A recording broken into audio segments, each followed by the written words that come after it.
තෙරුවන් සරණයි. අපි කතා කර හිටියේ කායානුපස්සනාව පිළිබඳව.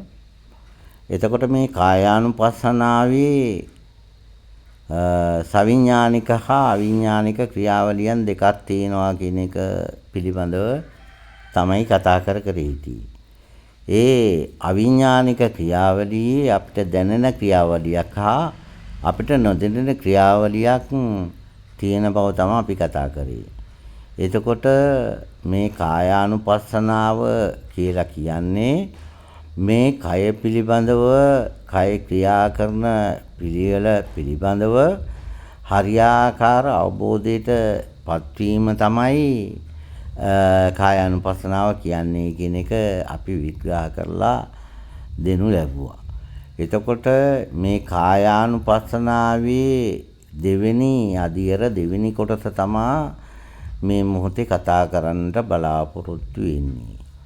දැන් මේ කායානුපස්සනාව තුළ විඥානය මෙහෙवला එහෙම නැත්නම් හිත මෙහෙवला කරන එක්තරා ක්‍රියාවලියක් තියෙනවා.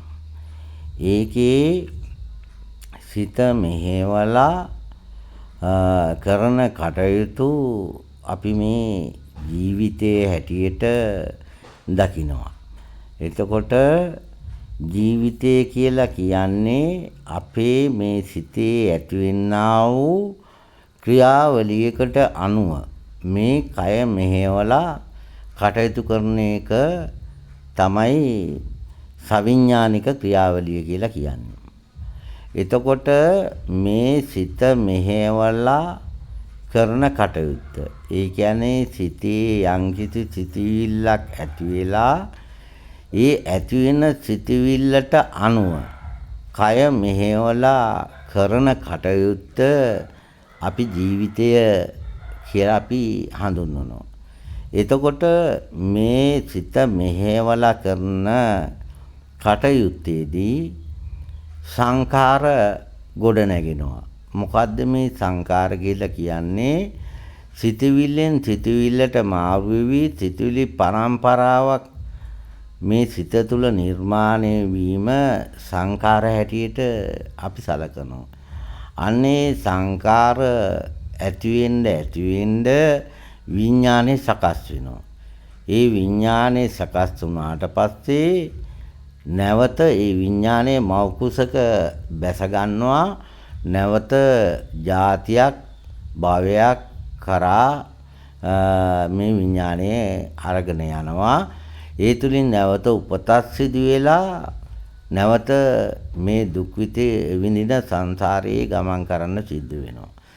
ඒක තමයි මේ ධර්මය දැකපු කෙනෙක් දකින ස්වභාවය.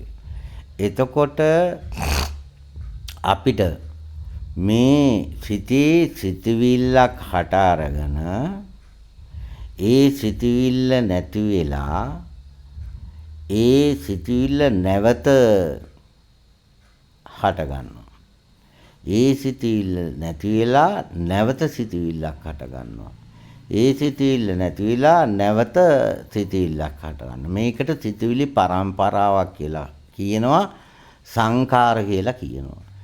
ඉතින් මේ නිවන් දකින ගමනේදී අපි මේ සංඛාර ඇති වෙන එක සිතුවිලි පරම්පරාවක් ඇති වෙන එක තමයි නතර කරගන්නට ඕනේ. සිතුවිල්ලක් ඇති වෙන එක නතර කරන්න බෑ. සිතුවිලි පරම්පරාවක් ඇති වෙන එක තමයි නතර කරගන්නට ඕනේ. මේක තමයි අපි දකින්න ඕනේ. මේක තමයි බුදුරජාණන් වහන්සේ දේශනා කරේ. සිතුවිල්ලක් ඕනම කෙනෙකුට ඕනම පුරවැසියෙකුට ඕනම සත්වයෙකුට සිතුවිල්ලක් ඇති වෙනවා. ඒ සිතවිල්ල නතර කරන්නට බෑ. නමුත් ඒ සිතවිල්ල බලාත්මක වෙන්නේ. ඒ සිතවිල්ල ශක්තිමත් සිතවිල්ලක් බවට පත්වන්නේ ඒ සිතවිල්ල නැති වෙනවත් එක තව සිතවිල්ලක් ඇති වෙනවා. ඒ සිතවිල්ල නැති වෙනවත් එක තව සිතවිල්ලක් ඇති වෙනවා. ඒ සිතවිල්ල නැති වෙනවත් එක තව සිතවිල්ල. මෙන්න මෙහෙම සිතවිලි පරම්පරාවක් හැදෙනවා. මෙන්න මේ පරම්පරාවක් හැදෙන එක තුල විඥානය සකස් වෙනවා. භවය සකස් වෙනවා. ජාතිය සකස් වෙනවා. නැවත උපත සකස් වෙනවා. එතකොට මෙන්න මේ සකස් වෙන්නා වූ සිතුවිලි සමුදාය නතර කිරීම තුලින් පමණයි කෙනෙකුට නිවන් දකින්නට හැකියාව ලැබෙන්නේ. ඉතින් ඒ නිසා මේ සිතිවිලි පරම්පරාව නතර කරන්නට මේ සිතිවිලි පරම්පරාව හඳුනා ගන්නට අවශ්‍ය වෙනවා. ඒකට තමන්ගේ සිත දැක්කොත් පමණයි මේ සිතුවිලි පරම්පරාව නතර කරන්නට පුළුවන් වෙන්නේ. අන්න ඒකට බුදුරජාණන් වහන්සේ චිත්තානුපස්සනාව කියලා එකක් දේශනා කරා. ඒ චිත්තානුපස්සනාව වැඩෙද්දී මේ තමන්ගේ සිත තමා විසින් දකිනවා. තමන්ගේ ඇති වෙන සිතුවිලි තමන් විසින් දකිනවා. අන්න එතනදී සිතුවිලි වල ඇලෙන ස්වභාවය, ඒ සිතුවිලි ගැටෙන ස්වභාවය කෙනා නතර කරගන්නට දක්ෂ වෙනවා. අන්න ඒ නතර කිරීම තුළින් සංකාර ගොඩනැගෙන එක නතර වෙලා විඥාන සකස් වෙන එක නතර වෙච්ච ගමන් නැවත භවයක් ඒ කෙනාට නැවත જાතියක් උපතක් නැති තැනට මේ සිතපත් වෙනවා. මෙන්න මේ ටික තමයි අපි අවබෝධ කරගන්නට ඕනේ. අද පන්සල් ගත්තාම, අද ආරණ්‍ය සේනාසන ගත්තාම, අද නොයෙකුත් ස්වාමින් වහන්සේලා ගත්තාම පින්වත්නි මේ ටික පැහැදිලි කරලා දෙන්නේ නැහැ. මේ ටික පැහැදිලි කරලා දෙන්න දන්නේ නැහැ. මේ ටික පැහැදිලි කරලා දෙන්නට හැකියාව ඇත්තේ ධර්මයේ මනාකොට දැකපු කෙනෙකුට විතරයි.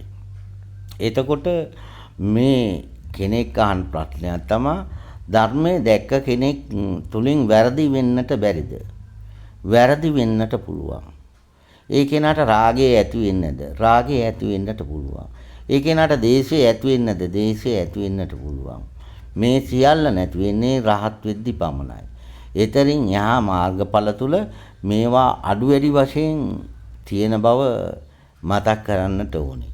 ඒ නිසා මේ සිතේ ඇති වෙන සිතවිල්ලට අනුව කය මෙහෙයවන්නේ නැතිව ඒ සිතේ සිතවිල්ලට ප්‍රතික්‍රියා නොකර ඉන්න තැනටපත් වෙන්නට පුළුවන් නම් යම්කිසි කෙනෙකුට සිතේ සිතවිල්ල ඇති වුණාට කමක් නැහැ.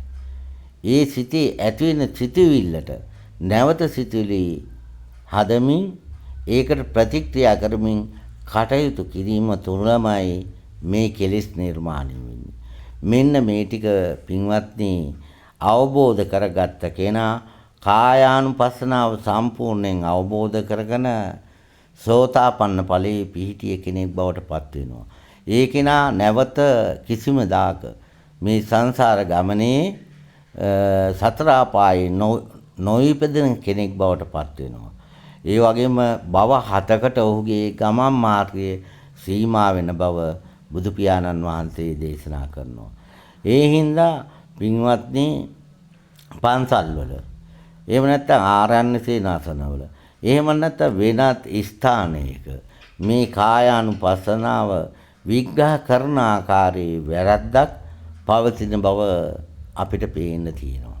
ඒ නිසා නිවන් දකින්නට අදහස් කරන කෙනෙක්, සතර අපායෙන් ගැලවෙන්න අදහස් කරන කෙනෙක්, සෝතාපන්න වෙන්න අදහස් කරන කෙනෙක් මේ කායානුපස්සනාව හරියාකාරව නිවැරදිව තමන් තුළින් දැකලා තමන් තුළින් අවබෝධ කරගන්නට උත්සාහ කරන්නට ඕනේ, විරවිදේ කරන්නට ඕනේ. ඒ කායානුපස්සනාව ඔහු තුළ වැඩිලා තියෙනවා නම් ඔහු රෝගවලට බය නැහැ. ඔහු ජීවිතයට බය නැහැ. ඔහු කෙලෙස් වලට බය නැහැ. ඔහු මරණයට බය නැති පුද්ගලයෙක් බවට පත් වෙනවා. ඔහුට ඕනම වෙලාවක මරණයට මුහුණ දීමේ හැකියාව උදා වෙනවා. මරණය සාමාන්‍ය දෙයක් බවට, නිදිමත බඩගින්න, ඒ වගේ දිය පිපාසය වගේ සාමාන්‍ය දෙයක් බවට ඔහුට මරණයපත් වෙනවා. ඒ නිසා ඔහු දකිනවා හැම මොහොතකම ලෝතුරු තථාගතයන් වහන්සේලා, පසේ බුදුරු, මහරහතන් වහන්සේලා ආදී මේ තරම් උතුම් පුද්ගලයන් පවා මරණයටපත් වුණා. මේ මමද නියත වශයෙන් මරණයටපත් වෙනවා කියන එක ඔහු දන්නවා. ඒ දන්න නිසා ඔහු බය නැතුව මරණයට මුහුණ දෙනවා පින්වත්නි. මේ தত্ত্বය මේ මනස හදාගන්නට නම් ඔබ උපරිම වෙහෙස විය යුතුයි. උපරිම කැපවිය යුතුයි. උපරිම වීරිය කර යුතුයි. අනිවාර්යයෙන්ම සෝතාපන්න මාර්ගයේ ගමන් කරන්නට නම් සෝතාපන්න වීමට උවමනා කරන ඒ මාර්ග අංග සෝතාපන්න මාර්ග අංග වඩාගෙන හරියට මේ කටයුත්ත නිවැරදිව ඉටු කරගත්තොත් ඔබට සතර අපායෙන් ගැලවි මේ නිවන් මාර්ගයට අවතීර්ණ වුණ පුද්ගලයෙක් බවට පත් වෙන්නට හැකියාව තියෙනවා පින්වත්නි. හොඳයි සෑම සියලු දෙනාට තෙරුවන් සරණයි. ඊළඟ දේශනාව වේදනානුපස්සනාව.